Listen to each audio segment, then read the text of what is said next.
You know, the concept for camouflage for fishermen is not new, but Fishouflage is not a camouflage to hide you from the fish. It's a camouflage to tell you who you are, that you're an angler.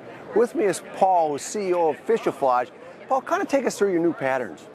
Well, we've got 4 initial inland water series patterns, freshwater patterns, and we started out with probably the most universal pattern, which this is our Fishouflage right here, and it incorporates a largemouth bass with their native environment, you know, where you'd normally find them across the country in a freshwater environment. Now, currently you have 4 patterns available. You've got the bass, you've got crappie, walleye, and muskie.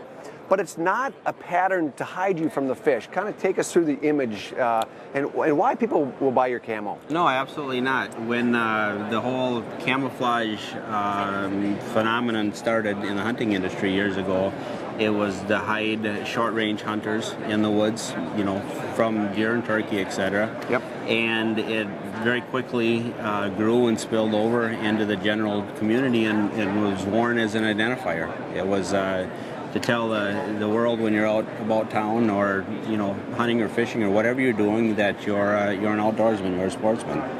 Now you're here looking for companies to license your product. You've got Evolved Anglers, a retail brand, yes. Lakewood Tackle Boxes and others. Mm-hmm. Where can people find your camouflage? This fall they'll be able to find it in the retail shelves. Shields, Cabela's, several other retailers will carry the product lines, both in apparel and dip goods and hard goods.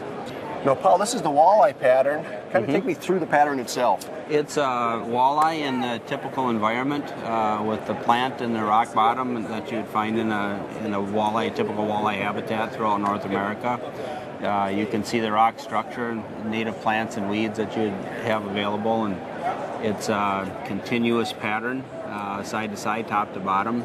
It shows a 3D depth without any defined bottom.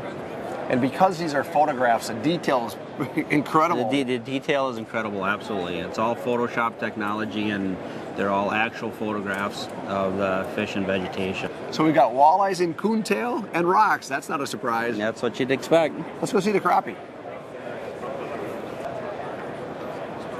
Oh, now this is cool. Crappies in the timber. Yeah, it's a beautiful pattern, isn't it? Yeah. Same type of setting. It's crappie in their native environment, just the type of structure that you'd find crappie in. The only thing's missing is a few jigs hung up in the trees for all those guys trying to catch these things. Yeah, exactly. A few lost jigs in the branches. So.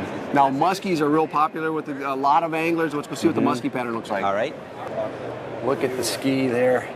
You know, muskie fishermen tend to be very, very passionate about this sport. This is going to be a favorite shirt to guys with that love e-socks. This will be a fun pattern. Muskie fishermen are aggressive as the muskies are. So you can see, looking at the pattern, the muskie's got that scarring in the head and little raggedness in the tail, and I think the fish and the angler kind of fit each other in the muskie pattern. Fishouflage. If you want to identify yourself as an angler, here's the camo for you.